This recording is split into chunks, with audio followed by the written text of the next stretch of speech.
Alright guys, little Monday evening video for you.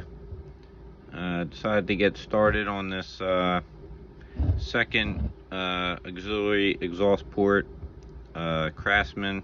This is the 50cc model. This is, like I said, work in progress.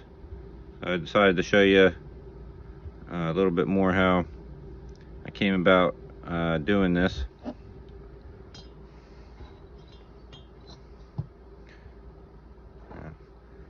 Kind of what we got going on with the ducting.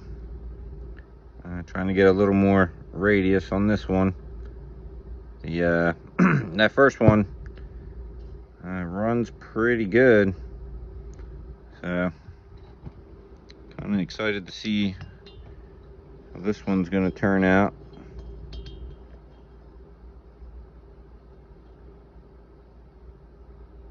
But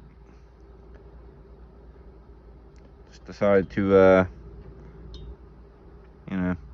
show you a little bit more of the work in progress instead of just before and after. So thanks for watching, and we'll post another video once I get this more finished up. Like I said, this is just at the roughed in stage right now. Thanks for watching.